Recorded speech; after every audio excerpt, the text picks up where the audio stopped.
Ground report 24/7 से आज मैं आपके पास खेती किसानी को लेकर फिर एक नई जानकारी लेकर आया हूं, जिसमें हम बात करेंगे रबी फसलों में लगने वाली खरपतवार पर। ये खरपतवारें जो हमारी फसलें होती हैं उनको कितना नुकसान पहुंचाती हैं और ये कौन कौन सी खरपतवार होती है, इनका कैसे प्रबंधन किया जाए जिससे हमारी उत्पादकता या उत्पादन पर प्रभाव ना पड़े और हमारी फसलें भरपूर उत्पादन कर सकें। इसी संबंध में मैं राजमाता कृषि विश्वविद्यालय के वरिष्ठ वैज्ञानिकों के सहयोग से यह जानकारी कलेक्ट कर रहा हूँ और उनसे हम यह जानकारी भी लेंगे कि किस तरीके से हमारे किसान भाई खरपतवार की बारे में जानें, उनको पहचानें और किन किन पेस्टिसाइडों का उन पर उपयोग करके उनकी रोकथाम कर सकें। तो हमारे साथ आज हैं राजमाता कृषि विश्वविद्यालय के कृषि विज्ञान केंद्र के वरिष्ठ वैज्ञानिक शैलेंद्र सिंह कुशवाहा जी। आइए हम उनसे रूबरू होते हैं और आपकी समस्याओं का समाधान भी देते हैं।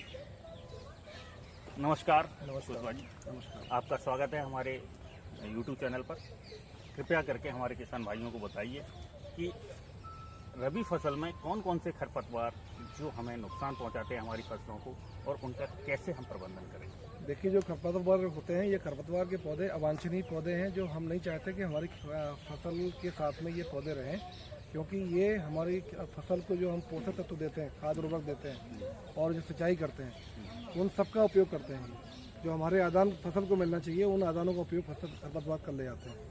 और दूसरा, इसमें ये खेत के अंदर फसल के जो पौधे होते हैं उन्हें जो स्थान मिलना चाहिए, प्रकाश संश्लेषण के लिए जो प्रकाश मिलना चाहिए और जो वायु में स्थान मिलना चाहिए पौधों के वानस्पतिक वृद्धि के लिए, वो सबको ये दबाते हैं। तो ऐसी स्थिति में फसल में अगर कोई नुकसान करने वाले कारण है तो खरपतवार उनमें सबसे ज़्यादा आगे है। आकलन किया गया देश के अंदर लगभग 35% तक क्षति जो होती है वो खरपतवारों से ही होती है। कीड़े बीमारी से इसके बाद दूसरे और तीसरे नंबर पर है। अच्छा। लेकिन अधिकतम क्षति जो होती है वो खरपतवारों से ही होती है और ये क्षति गुणात्मक और मात्रात्मक दोनों होती है। गुणात्मक में जब इस खरपतवार के पौधों के बीज या उनके वायवीय भाग जो पौधों के भाग पौधे में यदि मिल जाते हैं बीज में या उत्पाद में हमारे मिल जाते हैं तो मंडी में उसका भाव किसान को नहीं मिलता है, भाव गिर जाता है। जैसे गेहूं की बात करें, रबी के मौसम में गेहूं में यदि आपका जंगली जई और गोली डंडा का बीज यदि उसमें मिला हुआ है तो बाजार में भाव किसान को नहीं मिलता। बीज का भाव जो अनाज का भाव है सामान्य भाव की तुलना में 100 से लेकर 200 रुपये 250 रुपये क्विंटल तक कम हो जाता है। तो ऐसी स्थिति में गुणात्मक रूप से उसका बीज भी खराब होता है और कोई किसान उसको बीज के रूप में उपयोग नहीं करना चाहेगा। प्लस हमारी जो क्षति जो मात्रात्मक रूप में हो रही है, लगभग 40 से 45% क्षति जो है इसके द्वारा हो जाती है। बिल्कुल हो जाती है गेहूं। अच्छा, ये जो आपने बताया गेहूं में ये खरपतवार जो उससे उसका उत्पादन पर भी प्रभाव पड़ता है और हमें मंडी में भाव भी नहीं मिल पाता, तो किसान भाई इसके कैसे पहचान करें? और जब हम बुवाई कर रहे हैं तो क्या ये बीज के साथ में जाता है या स्वतः ही खेत में उत्पादन? बिल्कुल, आपने ये बहुत अच्छा प्रश्न किया है। इसमें हम बताना चाहेंगे जो खरपतवार का स्रोत है वो हमारी कहीं न कहीं हमारी लापरवाही किसान भाइयों की रहती है, जिसकी वजह से ये खेत में पहुंच जाते हैं। सबसे पहला स्रोत है बीज, जो आपने बात की है। बीज के साथ में यदि खरपतवार का बीज मिला हुआ है तो ये बहुत बड़ा प्राथमिक स्रोत है और खेत में बहुत समस्या पैदा करता है। और दूसरा जो स्रोत है वो हमारे जो यंत्र, कृषि यंत्र जो उपयोग करते हैं, उन कृषि यंत्रों से उनके साथ में खरपतवार का बीज ट्रांसफर होता है। तो ये दो साधन है, हवा और जल तो साधन है ही।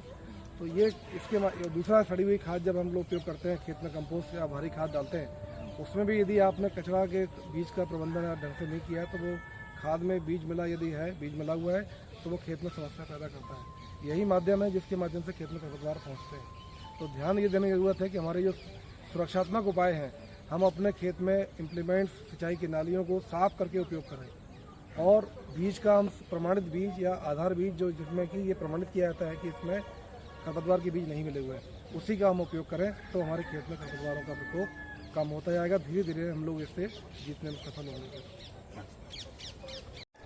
लेकिन सर, खरपतवार की पहचान किसान भाई करें तो करें कैसे? हाँ, एक तो ये कि बीज में अगर मिलके आया है तो हो सकता है वो मिट्टी है या कुछ और है, इसका हम कैसे पता करें कि वो खरपतवार है? दूसरा, जब बीज बो दिया और फसल खड़ी हुई है खेत में तो तब हम कैसे उसका पता करें?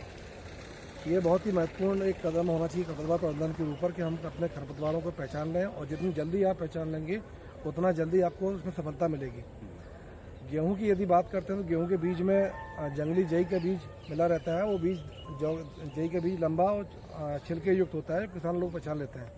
और दूसरा कई बार उसमें फिलिप्स माइनर का जो बारीक बीज है वो भी किसान, और आखिरी चटरी मटरी का बीज भी उसके अंदर मिला रहता है, वो भी किसान को पहचान में आ जाता है। क्योंकि भी बीज छोटा कत्थई भूरे रंग का बीज रहता है और छोटे दाने का रहता है। गेहूं का दाना अलग दिखाई देता है, उसका कलर जो है अलग होता है, उन बीजों का कलर अलग रहता है, कत्थई भूरे रंग का रहता है, तो वो पहचान में आ जाता है। उसको ध्यान दें। और बोने के बाद यदि खेत में आपको पौधे पहचानना है, विशेष रूप से इसमें गुल्ली डंडा जो होता है, जिसको हम गेहूं का मामा कहते हैं, मामा इसलिए कहा जाता है कि वो उसी परिवार का सदस्य है। अच्छा। गेहूं की पत्ती की तरह उसकी पत्ती दिखाई देती है। जब तक आप उस पौधे को छोटी अवस्था में, यानी जब पौधा जमने के बाद लगभग आप 20-21 दिन का फसल जब खेत में लगी होती है, तब आप उस खेत में यदि जाएंगे और गेहूं के पौधे को उसको देखेंगे तो सीधा से आप ऊपर दृष्टि करके आप पहचान नहीं सकते। अच्छा। जब तक आप उस पौधे को उसके आधार में पत्ती के जो जहाँ से पौधा जमीन से ऊपर उठ रहा है, आप देखेंगे गेहूं का पौधा जहाँ होता है वो हरा सफेद रंग का रहता है, और जहाँ ये गुली अंडा होता है या गेहूं का मामा है, वो आधार पर गुलाबी लाल रंग का रहता है। अच्छा। तने पर जहाँ पौधा जमीन से ऊपर निकलता है वहाँ गुलाबी लाल रंग का, गुलाबी और लाल रंग के कलर के हिसाब से उसकी बस पहचान वही। अगर यदि आधार में गुलाबी लाल रंग है तो समझ लीजिए वो गेहूं नहीं है, गेहूं का मामा है, गुल्ली डंडा है। और उसके लिए और उसके लिए आपको जग जाना चाहिए तुरंत। अदरवाइज जब वो बाद में बड़ा हो जाता है गेहूं के साथ में, तो उसमें गुल्ली बनती है, उसमें बाली बनती है, और एक बाली में 500 से लेकर 1,500-2,000 बीज तक बनते हैं एक पौधे में। अच्छा। एक बाली के अंदर। तो ऐसी छोटा बीज और अत्यधिक नुकसानदायक होता है। उस बढ़वार वाली अवस्था में यदि आप किसान भाई उसको हाथ से निकालेंगे, तब तक वो खेत में अपना नुकसान कर चुका होता है। खेत से जो नाइट्रोजन, फास्फोरस, पोटास और जो माइक्रोन्यूट्रिएंट हमने फसल को दिए, उसको फसल में उपयोग कर ले जाता है। वो पौधा जल्दी बढ़ता है, मतलब पोषक तत्व तो अपनी तरफ ले जाता है। उसका कहना चाहिए उसको चोरी कर लेता है। पानी जो हम लगाते हैं उसका चोरी कर लेता है, पानी की भी, और जल्दी बढ़वा करके फसल को दबा देता है। तो इसलिए इसको शुरुआत अवस्था में जब हमने देख लिया, तो खेत में घूम करके यदि हमारे कतारों के बीच में, गेहूं के पौधों के बीच में यह खरपतवार छुपा हुआ है, तो गुलाबी लाल रंग के पौधे आपके गेहूं नहीं है, वो आपका खेत में छुपा हुआ चोर है, खरपतवार है। उसके नियंत्रण के हमें उपाय करना चाहिए। तो इसके लिए हम बताना चाहेंगे कि आपको जब फसल हमारी 28-30 दिन की हो जाती है, जब हमने पहला पानी हम 20-21 दिन पे गेहूं में देते हैं, उसके बाद 5-6 दिन बाद जब पैर सहने की स्थिति खेत में बन जाती है, तो हम खेत में क्लोडिनोफाप दवा उपयोग करेंगे इस खरपतवार के लिए। यदि आपने देखा है हमारे खेत में यही दिख रहा है, तो इसके लिए क्लोडिनोफाप दवा आती है बाजार में। ये 160 ग्राम की पैकिंग आपको मिल जाती है 1 एकड़ के लिए। 1 हेक्टेयर में आपको 400 ग्राम दवा ये पर हेक्टेयर लगती है। 500 लीटर पानी में आपको छिड़कना है, तो ये ध्यान रखना है। और खेत में यदि आप घूमते समय देखा कुछ चौड़ी पत्ती वाले खरपतवार भी आपको दिख रहे हैं, जैसे पीली सेंजी है, बथुआ है, खरबथुआ है, या आपका कृष्ण नील जो जिसमें नीले रंग का फूल आता है, ये यदि स्पगुला अरेंसिस जो बारीक पत्तीदार प्याज जैसी पत्तियां उसमें रहती हैं, बारीक बारीक धागे जैसी पत्तियां रहती हैं, तो यदि आपको ऐसे पौधे दिख रहे हैं तो वो चौड़ी पत्ती वाले खरपतवार भी हैं। तो कई बार खेत में सकरी पत्ती वाला जो गेहूं का मामा है वो, जंगली जई और चौड़ी पत्ती वाले खरपतवार उसमें एक साथ निकल आते हैं। तो ऐसी स्थिति में मिट्टी में यदि आपको कतारों के बीच में वो पौधे भी दिख रहे हैं, तब आप क्लोडिनोफाप के साथ में एक दवा मिलके आती है बाजार में। ये कंपनीज ने और साइंटिस्ट ने इसको परीक्षण किया है, बहुत प्रभावी है। क्लोडिनोफाप के साथ में मेटसल्फिरोन दवा मिली हुई है। अच्छा। तो बाजार में कंपनी अपने नाम से इसको बेचती है। तो क्लोडिनोफाप और मेटसल्फिरोन का जो मिला हुआ मिश्रण आता है बाजार में, उसका हमें उपयोग करना है। अच्छा सर, जो आपने बताया कि ये खरपतवार जो खेत में अगर हमें समझ में आ जाता है या हम उसको पहचान लेते हैं तो दवा का छिड़काव करें, तो इसमें जो पंप का हम जो उपयोग करते हैं उसमें कौन सा नोजल? ये बहुत ही महत्वपूर्ण प्रश्न आपने किया है। ये हम बताना चाहेंगे, किसान भाई यहाँ गलती कर रहे हैं। फिर वो कहते हैं कि नहीं साहब हमने दवा लेके आए मार्केट में, लेकिन हमारा खरपतवार नहीं मरा।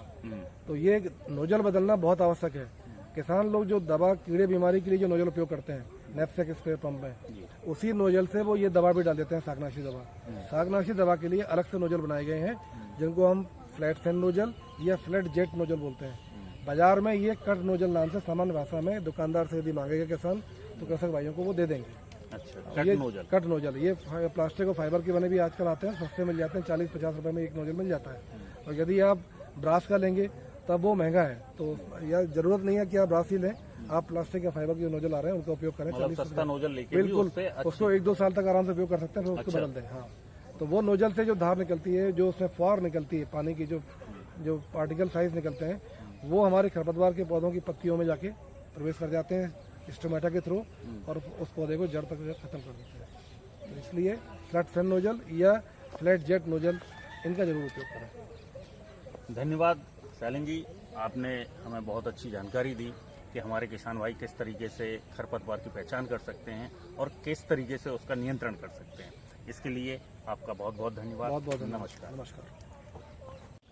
किसान भाइयों, आपको यह जानकारी कैसी लगी है, इसके बारे में आप हमें कमेंट्स बॉक्स में अपने कमेंट्स लिखकर ज़रूर बताएं। हम और क्या आपको जानकारी उपलब्ध करा सकते हैं, इसके बारे में भी आप बताएं। एवं आपको वैज्ञानिकों से और किस तरीके की जानकारी की आवश्यकता है, इसके बारे में ज़रूर लिखें। चैनल को लाइक करें, सब्सक्राइब करें और अपनी समस्याओं को लगातार रखते रहें, जिससे हम कृषि वैज्ञानिकों के साथ संवाद कर आपकी समस्याओं का समाधान देते रहें। धन्यवाद। नमस्कार।